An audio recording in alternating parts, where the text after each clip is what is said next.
the law is stupid and it pisses me off. So I'm going to tell y'all what's happening right now to give an example of this with my taxes. So the people that are trying to make me pay taxes for a certain state are trying to figure out like if I lived in a certain state or not during a certain time. And the fact of the matter is that I've been honestly moving between different areas, different states, different places over all this time. So they are arguing over like the minutia of details of like, okay, like what were your intentions? Did you have intentions to stay? Did you have intentions to leave? Okay, like where did you plan to stay permanently? And like the fact of the matter is like, I mean, I'm 26. I haven't bought like a mortgage, put like a mortgage on a home, or like had any real place where it's just like, oh, like I'm gonna settle here forever. And I think that gets to like the core of the problem that I want to talk about of just like how the law is stupid because, you know, at a certain point where it's like when I was in law school, it's like, okay, everything's up for interpretation. At a certain point, you realize that all of it is just for a system of control and to like rinse you dry of like all your money, and for you to like report to some higher authority, to basically give up your land, give up your money, give up your food, whatever the case is. In this case it just happens to be money for taxes. Um, and side note, apparently I was reading about how federal income tax uh, actually wasn't ratified as the 13th oh no, not the, not the 13th. The 13th was slavery. um, the I forget which amendment it was, but the federal income tax, maybe it was an act in Congress, but it wasn't actually ratified by the number of people that it needed to be ratified by. I'll leave it in the description if I find it. So that's, it's not even necessary to pay federal income tax, but I believe if there's a form where it's like if you sign it or something that you commit to paying it or something. Another reason why the law is stupid because I have another good reason why the law is stupid. Yeah, but because they put like all this legal stuff on like your money, on your everything that you use, and then you just end up signing it and basically end up having to deal with the consequences of it later. So the other reason I was going to bring up is basically all the contracts that you have to sign when you're like using websites, whether it's like cookies or tracking data, or like don't sell my data, or like, accept the terms and services for using an Apple iPhone, or um, YouTube, accept the terms and services, accept, even for like my therapy sessions, like the platform, I have to accept the terms, and jobs that I'm applying for, I have to accept the terms. And like, I learned about this in law school already in my contracts class, but like one of the main things in a lot of these is, well, first of all, the argument was pretty much back and forth between like, oh, like you need to have you need to be able to like quickly accept, and you can't expect everybody to read the whole thing, in a society where everything's moving fast. It's like, first of fucking all, like we don't have to like force society to move at the pace that we're going. And it's like hyper capitalist, like super overproductive, like extraction economy that we have. That's the first piece. But the second piece on top of that is if you're building an entire system around like people like not actually reading the types of things that they're signing on to, let alone in the fact that they won't even know a lot of the legal terminology, if that's in there, you're just essentially just screwing people over with all these contracts. And one of the main things that I see in a lot of these contracts, and we also talked about in law school, was like the arbitration clauses, where it would say, pretty much if you have a disagreement or something with this contract, you'll take it up with an arbitration company. So you're not taking it to like the legal government courts, you're taking it to like a separate company that they pay, which is already biased because they're paying the company to do the service, to come up with an outcome. So basically, at the end of the day, law is stupid also because like anything that you end up signing contract wise is like you're fucked. Like you have no rights. You have zero rights. Another reason you could even say law is stupid is because like if you just want to talk about like criminal law, or I guess it goes into civil law too, but I'm specifically talking about like law enforcement officers, like police or sheriffs or FBI agents, whatever. A lot of times in these situations, it's just say like police officers, for example, they'll ask you questions that you don't need to answer. They'll try to like pin you down to like something where, you know, in reality, it's like, you shouldn't even say anything to a cop. Like, if, you're in a situation, it's like everything that you say is like a legally binding statement and can be used in court. Like, that's why they read, the Miranda rights, and you have the right to remain silent. You can waive that right. You can just say, oh, I want to keep talking, because we had a case that we worked on in law school for that.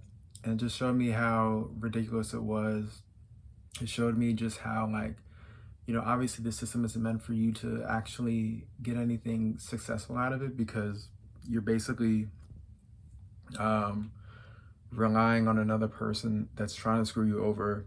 And the fact that, like, law enforcement officers even have like quotas is ridiculous. Like, they have a quota for like how many people they need to arrest to get promotions and stuff.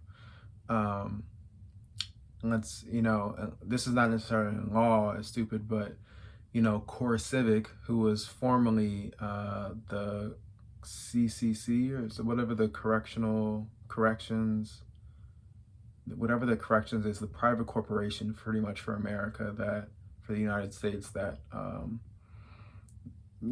they get paid to with taxpayer money, a private corporation, to put people in prison, right? So I'll probably leave a link to them as well. And then they just brand themselves as like this, like, oh man, they always do this shit. This is why I'm so frustrated too. It's like, because you can brand anything any which way you like. Like, you can say, this is good, we're protecting our community.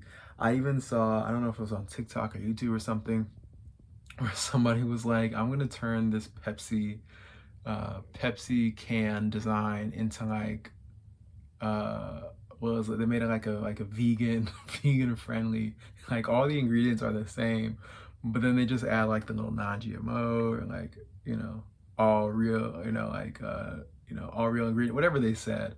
But pretty much all these like little words that, like, on face value, you're like, oh, like, this is good, but like in reality it means nothing. Like, when you see something that says, oh, it's vegan, like, that just means it excludes, meat and dairy.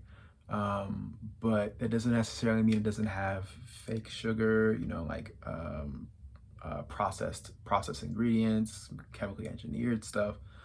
So yeah, I know this law is stupid, kind of got on a rant into a different direction, into just like how society is stupid, and just like, I feel like that's how everything on this channel has been so far. So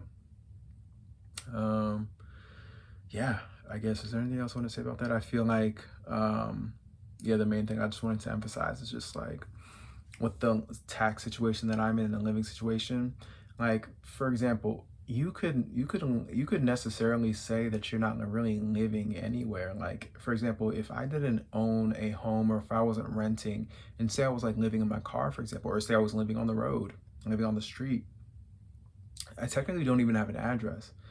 And that's already a problem, first of all, because like, literally, if you want to get a job, you have to have an address. So it's like, how do you apply for a job? There's obviously exceptions, but like, if you're actually trying to get a job, you need an application to put your address on, with your resume or whatever. And if you don't have that, then it's like you're already excluded, or you need like a phone number, and you don't have a phone number. But yeah, like, if you were like living in your car, like living on the street, like, you could really just say that you're what is it called, like, when you're not a member of any state, like I forget. I remember Albert Einstein did it, because I was watching this documentary where he did it. Where you're like a free citizen.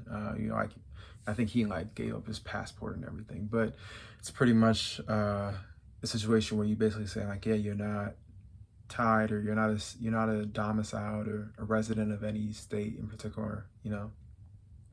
So I mean, the thing is, there's always loopholes, right? And maybe that's like the kind of core of this video is that the law is stupid because there's going to be loopholes for everything. So like, and that's kind of like why I kind of went to law school in the first place, is because I stupidly thought that there was at least some integrity in like the baseline of like what we accept and what we don't accept. But I should have known, because since the very beginning, I mean, you have people that own slaves saying all men are created equal. And, they're only talking about like wealthy white men that had land and, all these certain requirements, all the secret societies. So yeah, the law is stupid. So yeah, any advice for you all? Definitely just remember, never ever speak. You know, you have the right to remain silent. Never speak to like a law enforcement officer. You know, just you can say like you're waiting for your lawyer or whatever, or just don't even say anything. I wouldn't even say anything. And then yeah, there's always a loophole. So like no matter what, you can usually work your way around something. Don't ever like pin yourself, you know, don't give up information you don't need to be giving up. Like for example, with this whole case, like I'm going back and forth on email with the senior attorney. Like, and like luckily I got it to a place where, you know, he was like, okay, we'll have a hearing over the phone if needed, but we're going to ask you these 2 questions, and if you know you give us the right answers, then like we won't need the additional hearing. We'll just, you know, call it quits. Because originally it was going to have to go to tax court, but luckily they lowered it down to a hearing, and hopefully luckily they lowered it down to like me not owing taxes because I wasn't living in that state. But yeah, it makes you really, I don't know how it makes you feel: depressed, sad, upset, angry, vile, that what everyone preaches as rule of law and like the foundations of society, which for no reason we should be relying on a document from over 200 years ago on how we should live in the modern day. It's been amended so many times and changed up and reinterpreted in different ways. You know, that just goes down to also just how language is not precise, right? Like language is always up for interpretation. What does something mean? What does it not mean? What does it include? Because our life is in gray. I guess that's also the thesis of the video. Like life is gray. It's not black and white. Everything is on a spectrum. There's no like straight lines don't exist. Like points don't exist. Like everything is infinite, you know? So yeah, I'll probably wrap it up here, but let me know if you have any other thoughts, any other experiences you've had with the law, because it's a complete joke, and the fact that society is based off of it is a joke, and we as a people need to just stop abiding by it, contributing to it, going to it for redress, all of that. So see you in the next one. Peace.